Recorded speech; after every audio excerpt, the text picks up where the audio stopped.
comment sortir. Bonjour à toutes et à tous. Nous entamons la dernière partie de ce cycle sur les blessures de l'âme et donc la dernière capsule concernant la blessure d'injustice et comment sortir des rôles que nous nous attribuons, le fameux triangle de Karpman. Bon, il faut savoir qu'il est nécessaire de sortir de ce triangle, car cette blessure, malgré qu'elle soit douloureuse, elle nous fait rester dans une position de victime, et elle peut avoir des conséquences néfastes sur notre vie, notre avancement et surtout notre bonheur. Cette blessure va nous enfermer dans une colère, une rancœur qui nous empêche d'avancer dans la vie. Cela va impacter la confiance en nous et la confiance en les autres. Il faut prendre du recul et essayer de comprendre les motivations de l'autre. Si on est toujours en culbute vis-à-vis de l'autre, s'il n'y a pas de communication, sans communication, on n'avance pas dans la vie, chacun reste dans son coin, chacun reste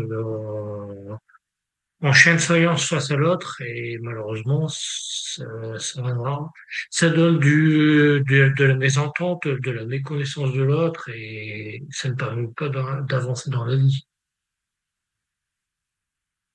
D'ailleurs, l'injustice est souvent due à un malentendu, une incompréhension. Il est possible que l'autre n'ait ma- n'ait n'ait consciemment ou non voulu nous être injuste vis-à-vis d'une personne ou vis-à-vis de nous-mêmes, ou inversement, que nous aurions voulu être injustes vis-à-vis d'autres personnes, d'autres situations. En dépassant la colère, le ressenti, on peut avancer vers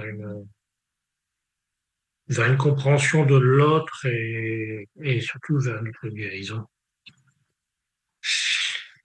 Il est nécessaire de prendre du recul, notre responsabilité dans nos émotions. On ne peut pas contrôler les autres, on ne peut pas, il n'est pas contrôler nos propres réactions, on ne peut pas contrôler les autres, c'est impossible. On sait jamais on ne sait pas quels sont les ressentis des autres, on ne peut pas contrôler leurs émotions, leurs ressentis et la seule chose qu'on peut contrôler, c'est nous. Ce qu'on ressent nous, ce qui nous impacte nous. En prenant notre responsabilité, on évite d'être submergé par les émotions. Il faut agir et sortir de la problématique plutôt que de rester de marbre. C'est ce que je dis depuis le début. Il faudrait éviter de rester en chien de faïence, sinon tout le monde va rester dans sa position et on va jamais avancer. Comme ça, on peut discuter en fait. On peut poser des limites parce que si la justice est due à une limite, pardon, excusez-moi, à une limite qui a été dépassée, si on pose des limites dans telle ou telle situation, normalement la justice ne doit plus avoir cours, ne doit plus se répéter.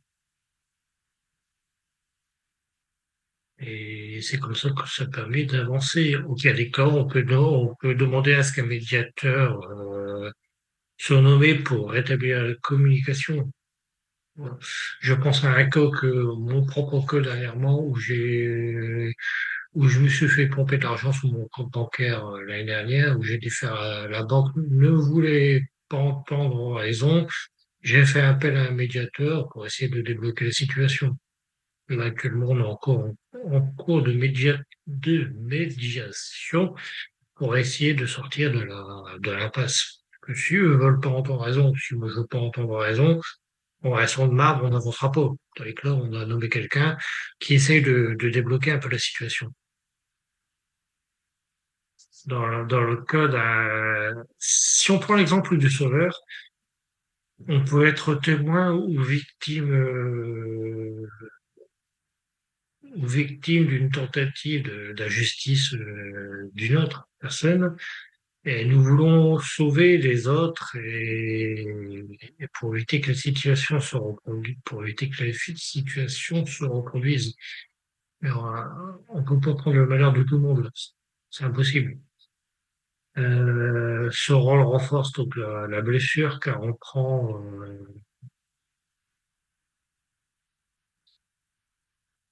sur nos épaules une injustice qui ne nous appartient pas.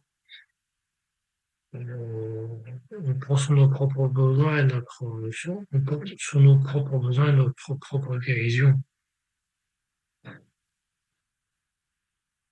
Si on, si on entre dans un combat pour la justice, on se coupe des autres, de ses besoins et des besoins des autres également. Il faut prendre du recul, il faut prendre soin de soi, être conscient de nos limites.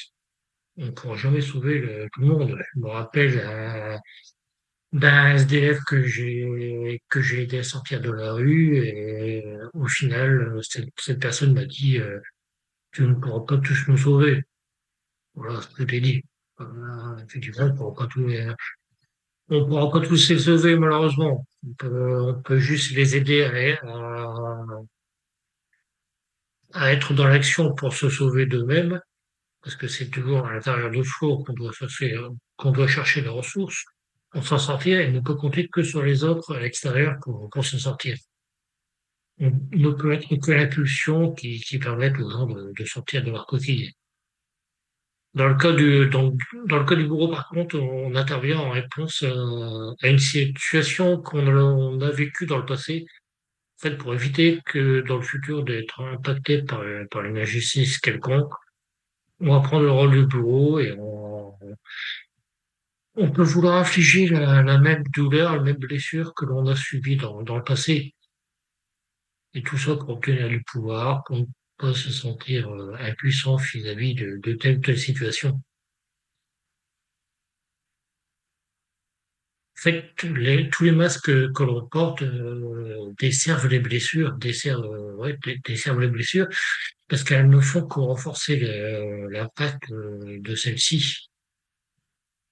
Alors que pour guérir,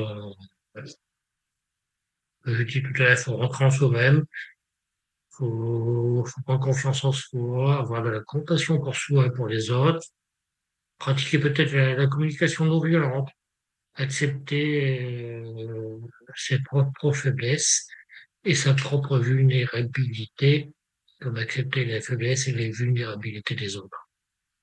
Il n'y a que comme ça que l'on parviendra à guérir cette blessure d'injustice. Je vous remercie d'avoir écouté toutes ces capsules que j'ai faites sur les différentes blessures. J'espère qu'elles vous auront permis de comprendre un peu mieux celle-ci et d'avancer sur votre chemin de guérison. Et à bientôt pour de nouvelles aventures. Merci à vous.